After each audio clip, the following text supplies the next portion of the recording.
My aim with this book is to understand the origins of the anti-vax movement, because I think you cannot fight against any opponent if you don't know him. So I will talk the anti-vax movement in France, but also in Europe, because France, you know, is not an island in the middle of ocean. My disclosure. The history begins in the year 283 before Facebook, otherwise called 1721. Lady Montague is the wife of an English diplomat working in Constantinople. This is an aristocratic lady that could be called today an intellectual woman. That's special, exceptional for this time. She fears the smallpox epidemic, especially for her children, and she considers to protect them by inoculation. Inoculation is not yet a vaccination, you know that. This is a real contamination of the smallpox in the blood, but this way is much less deadly than by air, only 1%. So that's not a vaccination, of course. In Constantinople, the method is carried out by women. They use a nutshell with smallpox material in it and inject the product to the patient. At this time, nobody knows what is a virus yet. After the success of the inoculation applied to her son, she will promote this technique all over Europe. But she met resistance, first and foremost scientific. This is a reproach of a kind of fashion within the English aristocracy and the lack of certainty about this inoculation. The sciences of the times are fragile, and these oppositions can be expressed without difficulty. The objective arguments were still very poor. But this resistance was also religious. The referent Edmund Massey calls the method diabolical, based neither on the laws of nature nor of those on religion.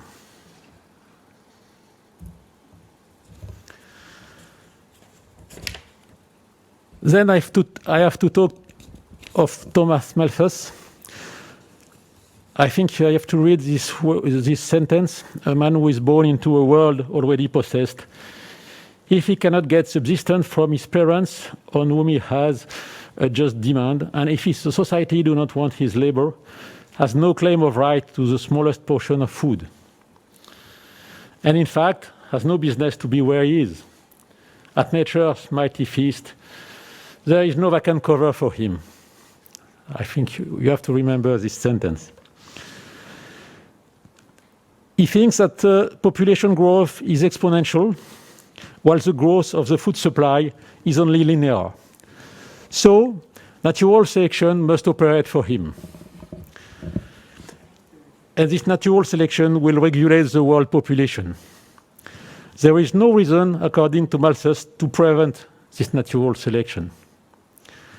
Today, we have to know that from French anti-vax leaders, as Henri Joyeux, as Luc Montagnier, as Alexandra Henrion-Caude, and others, are very, very close to this way of thinking.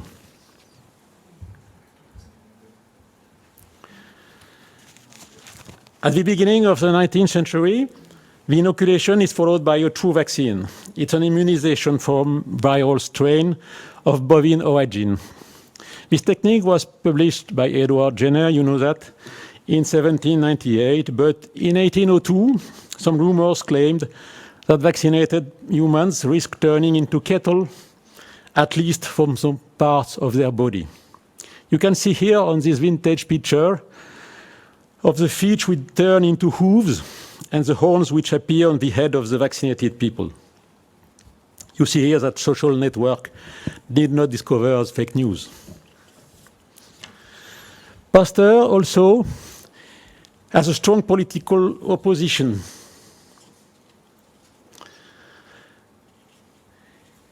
He is a chemist by education, and he must oppose a part of the medical academy represented by Michel Peter, who fears losing his prerogatives.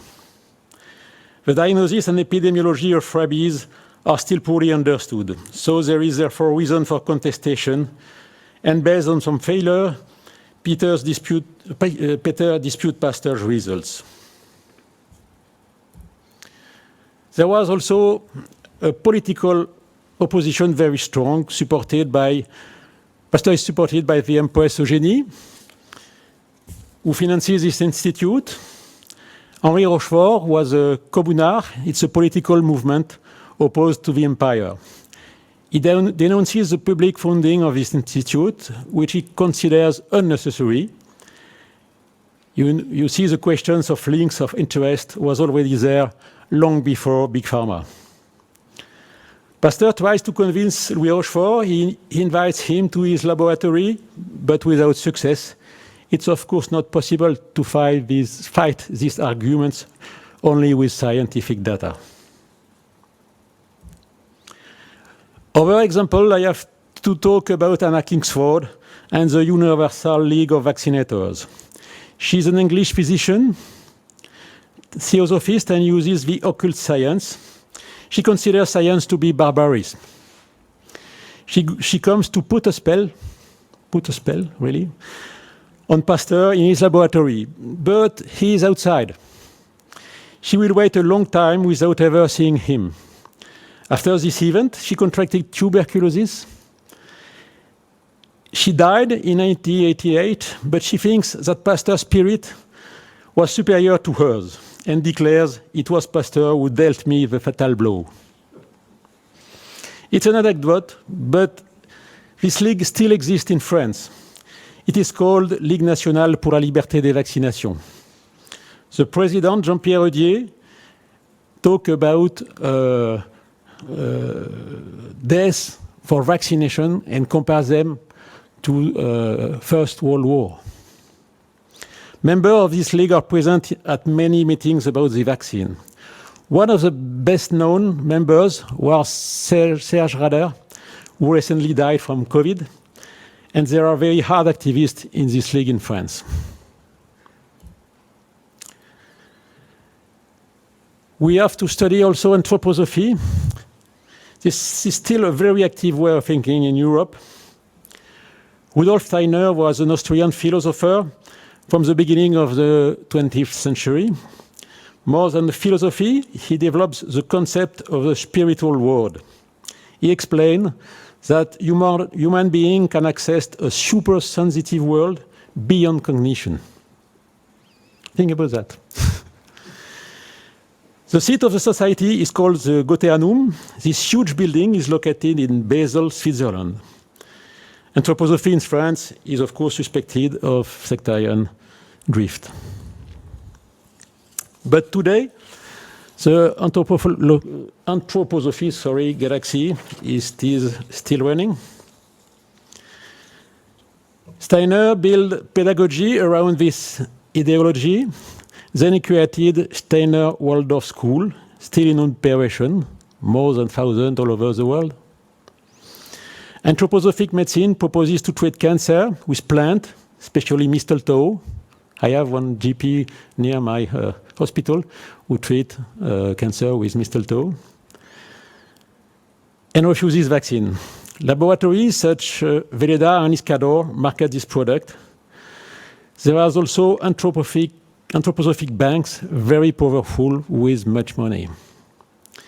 Now in France, Louis Fouché, anesthesiologist from Marseille, anti-vaccine activist, and the website Réinfo COVID are very close of anthroposophy. During Second World War, Rudolf Hess and most of the Nazi leaders will use some ideas of anthroposophy. It's interesting to examine the relationship between the Third Reich and vaccination. I must first remind you that during the war of 1870, a smallpox pandemic decimated Europe. Prussia systematically vaccinated its soldiers, and the German army deplores only 259 deaths against more than 23,000 in the French army. Some historians believe that this vaccine played an important role in the German victory. So, most of the Nazi leaders were opposed to vaccination. Hitler never wrote anything about this subject, but he was a pragmatic war chief. He refused to cancel mandatory vaccination for soldiers in the Second World War. Anti-vaccinism was very widespread within the Nazi hierarchy. These newspapers published a caricature of a Jewish shareholder of a laboratory crushing a young Aryan, symbolizing the natural medicine, under the eye of two doctors wearing the Star of David. I'm very shocked to see right now the yellow star used actually by the anti-vax movement. It's a shame, but it's also a historical untruth. Libertarianism is a mixture of ultraliberalism, especially economic anarchism, and isolationism. It denies the authority and power of the state and calls to the dissolution of coercive social institutions. The main maxim is "don't tread on me." Ayn Rand was one leader of the thinking of libertarianism. She claims extreme selfishness. In the United States, each presidential election has a libertarian nominee who collects between 1% and 4% of vote. That's between 1 and 4 million people. There are a lot of famous libertarians, for example, Clint Eastwood and Alan Greenspan. I think this ideology is very present in our society. For libertarians, mandatory vaccination is a violation of the body. Joe Jorgensen, last libertarian nominee for US election, said requiring people to immunize their children is one of the most shocking things the government can do. Clearly, this is a distrust and rejection of authority and state power.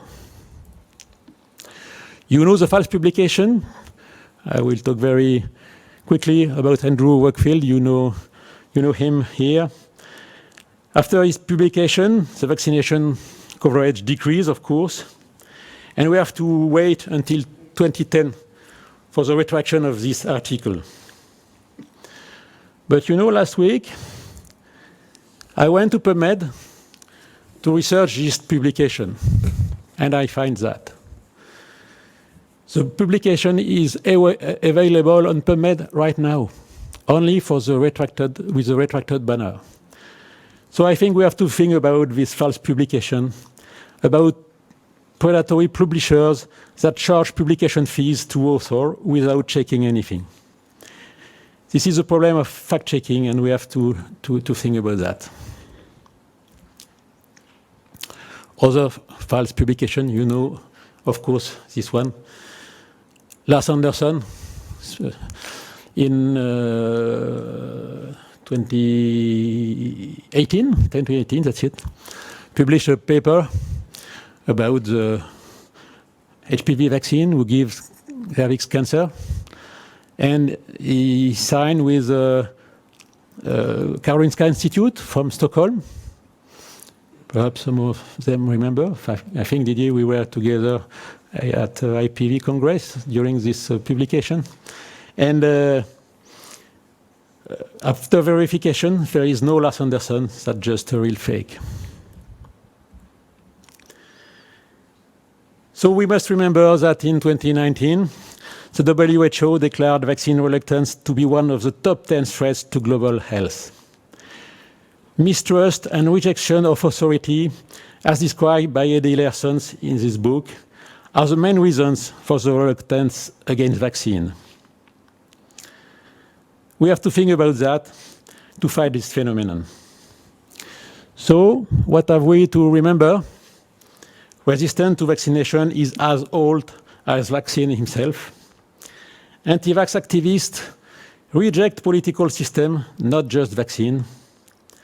And vaccine hesitancy is associated with public distrust on health and political authorities.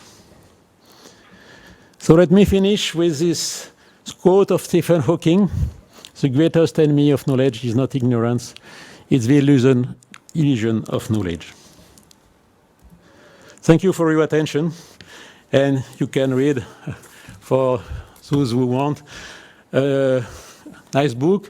This presentation is only the first chapter. Thank you very much.